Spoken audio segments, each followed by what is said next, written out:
বাবু, এই টাকাটা রাখো। আঙ্কেল, এটা কিসের টাকা? এই টাকাটা তোমার বাবার কাছ থেকে ধার নিছিলাম। টাকাটা তুমি রাখো, আমি তোমার বাবার সাথে কথা বলে নিব। আচ্ছা ঠিক আছে আঙ্কেল।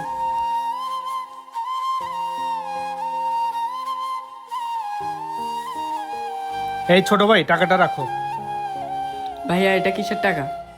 ছোট ভাই, আমি তোমার বাবার দোকান থেকে কিছু মালামাল বাকি নিছিলাম তো, এইটা সেই টাকাই। আচ্ছা ছোট ভাই, তুমি তাহলে টাকাটা রাখো, আমি তোমার বাবার সাথে পরে কথা বলে নিব।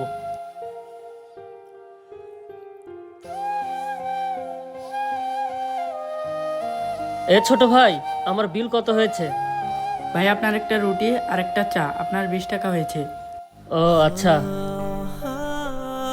এই নাও। আচ্ছা ছোট ভাই, তুমি কিছু না মনে করলে তোমাকে একটা কথা জিজ্ঞেস করি। জি ভাইয়া, বলেন।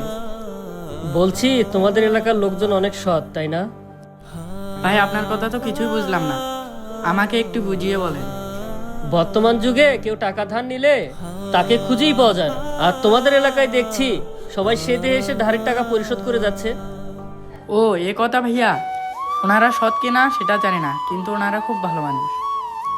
সৎ না ভালো মানুষ, তোমার কথা আমি কিছুই বুঝতে পারলাম না, তুমি একটু বুঝাই বলো তো। হয়েছে কি ভাইয়া, আমার বাবা না অনেকদিন ধরে অসুস্থ হয়ে বিছানায় পড়ে আছে। এই যে লোকগুলোকে দেখলেন, এরা আমার বাবাকে দেখতে এসেছিল। যেদিন থেকে ওনারা আমার বাবাকে দেখতে আসেন, সেই দিন থেকে ওনারা আমার বাবাকে কোনো না কোনোভাবে সাহায্য করে যায়। আমারও নিরুপায় হয়ে তাদের সাহায্যগুলো নিতে হয়, কারণ আমি তো এখনো ছোট, আমি তো ইনকাম করতে পারি না।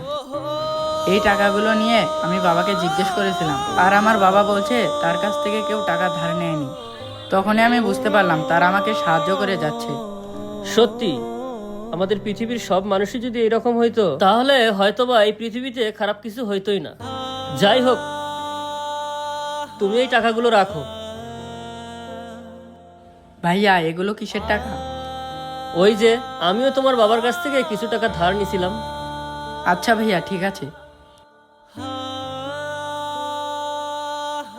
পৃথিবীর সব মানুষগুলো যদি এইভাবেই অসহায়ের পাশে দাঁড়াতো, তাহলে আমাদের পৃথিবীটা কতই না সুন্দর হতো। ভিডিওটি ভালো লাগলে অবশ্যই সবাই আপনাদের বন্ধুদের কাছে শেয়ার করবেন। ধন্যবাদ।